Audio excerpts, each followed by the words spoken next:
o apóstolo Paulo, ele vai orientar Timóteo para que vigiassem, porque tinha muitos que estavam apostatando da fé, seguindo doutrina de demônios.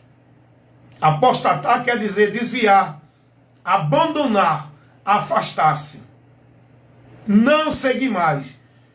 Então só desvia quem um dia estava andando, só afasta-se quem estava já.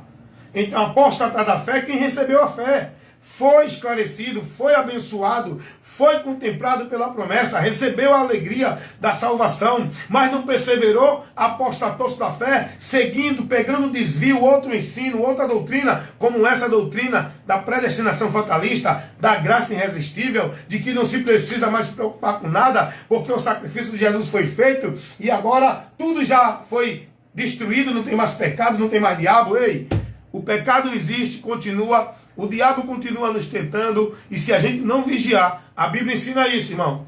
1 Pedro capítulo 5, versículos 8. Sede sóbrio e vigiai, porque o diabo, vosso adversário, está ao vosso derredor, bramando como um leão, buscando a quem possa tragar. O que é que isso quer dizer para a gente? O que é que isso ensina? Tem que vigiar, meu irmão. O próprio Jesus disse, vigiai. O espírito está pronto, mas a carne é fraca. E se eu me deixar levar pelo desejo da carne, eu volto à morte. Eu perco a vida com Deus. Para eu estar permanecendo na vida com Deus, tenho que andar em espírito. A palavra ensina isso. Romanos 8. Inclinação para a carne é morte.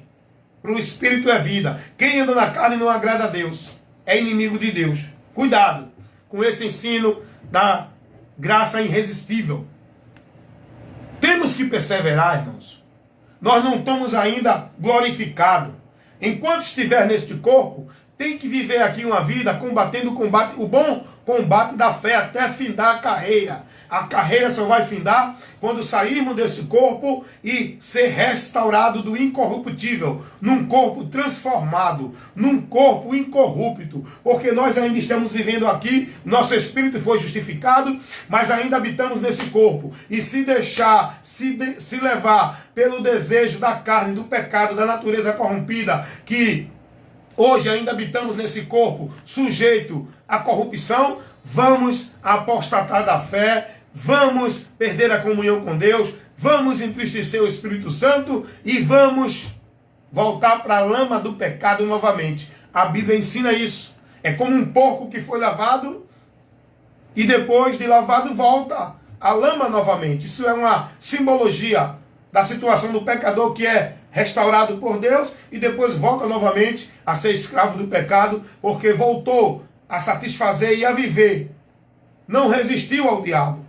Ele se submete ao diabo, que trabalha na influência, tentando o homem, nos desejos do próprio homem, que são mais. Enquanto o Espírito nos leva para viver uma vida com Deus, negando-se, convida-nos a negar, a renunciar a nós mesmos. E pela graça de Deus, através da virtude, da graça, da presença do Espírito Santo, a gente resiste o pecado estando em Cristo. Pois quem não está em Cristo é escravo do pecado. Não tem como vencer o pecado.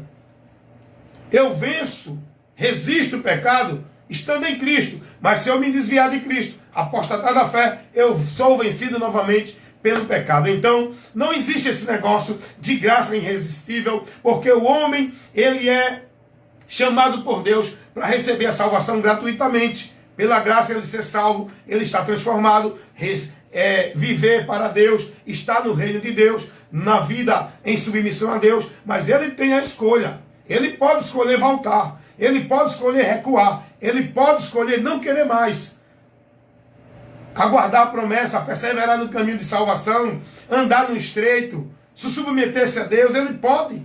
Isso nós temos essa liberdade.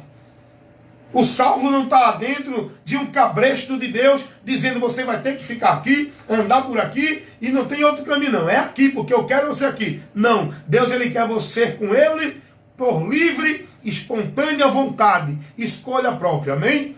Cuidado, não tem esse negócio de graça irresistível. Nós podemos cair da graça sim. Vou citar alguns textos aqui. Olha, o apóstolo Paulo, vai falar lá na sua primeira carta aos Coríntios, capítulo 10, versículo 12, ele vai dizer: olhe, aquele que está em pé, cuide para que não caia. O que é que Paulo está advertindo aí os irmãos?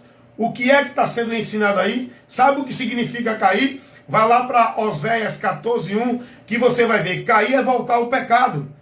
E para a gente entender melhor, Jesus vai dizer lá em Lucas 21, 34 e 35, para que estejamos de pé, para que naquele grande dia do Filho do Homem, na vinda dele, estejamos de pé. Porque os que estão caídos,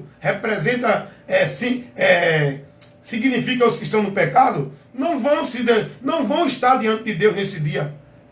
Então cair é voltar ao pecado. Quem um dia foi liberto do pecado, está vivendo santificado, numa vida justificada com Deus, pode voltar assim a cair de novo. Por isso que Paulo está dizendo, cuidado para que não caia aquele que está em pé. Tenha cuidado. Cair aqui, dentro de uma exegese bíblica, a gente vai ver que é voltar ao pecado. O homem pode sim tornar-se escravo do pecado de novo. Então, a gente vai ver outro texto, Hebreus 3:9.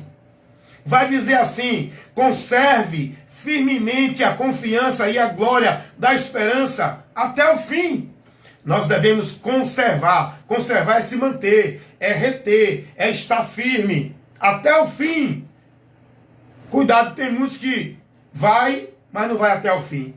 Volta na metade. Melhor é o fim do que o começo. E existe o fim. O fim não chegou ainda.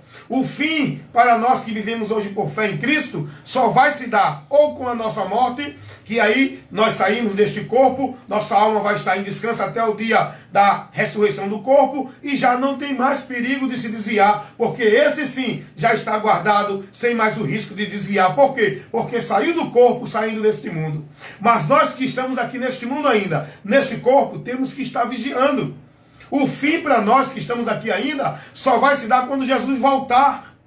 Que é aí que vai ser transformado este corpo. E a gente vai ao encontro do Senhor. E aí não tem mais perigo de desviar do Senhor, porque vamos estar com Ele para sempre. Mas enquanto estiver aqui, é preciso perseverar e prosseguir até o fim. Hebreus capítulo 10, versículo 39, vai dizer: aqueles que recuam, que voltam para a perdição da sua alma. E ele, o escritor, vai dizer: nós, porém, não somos daqueles que voltamos para a perdição da alma. Nós somos daqueles que perseveramos para a conservação da alma. Salvação da alma, irmão.